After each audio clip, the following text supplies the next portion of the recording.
another area that comes up, I'd say reasonably frequently, is the idea of real estate. And how does barter work into a real estate transaction? Yeah, real estate, it kind of goes back to the whole personal side of bartering, right?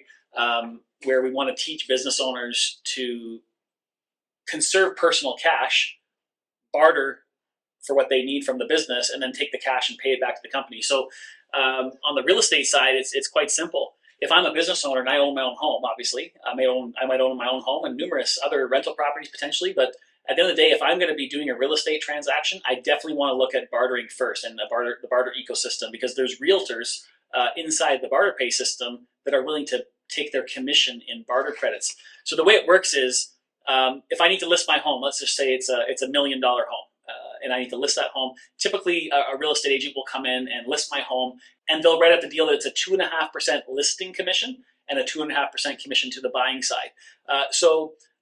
It works no differently in the barter pay system, except that there's just an additional deal that they make with the homeowner.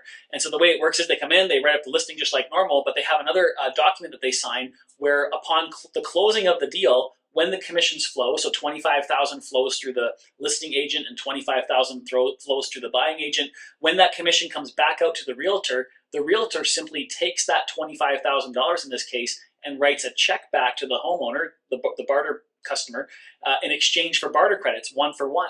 And you might ask, why would a realtor do that? Well, the realtor doesn't look at they're giving up $25,000 in Canadian dollar commission.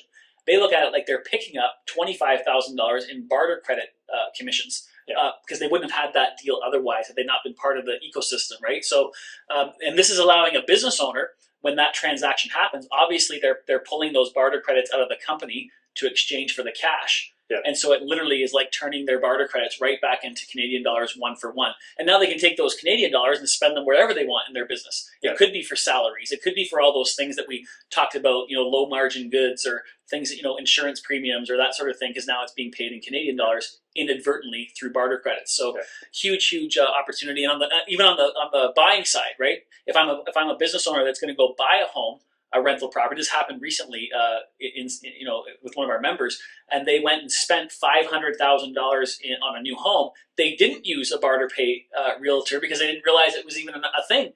And so, in that case, if they had used a barter pay realtor, they could have exchanged that 2.5%. So when the realtor represents them, writes up the offer, again, 2.5% is coming to that realtor. That realtor in a barter pay idea would actually take the 2.5% and write a check back to the barter pay member and in exchange for barter credits. So it would really have been beneficial, but they missed that one, but they won't miss it again. For sure. Now that they've missed out on the opportunity to exchange 12,500 barter credits for 12,500 Canadian, obviously that's not going to happen again. They're going to take advantage of it every time. So yeah, totally works for real estate.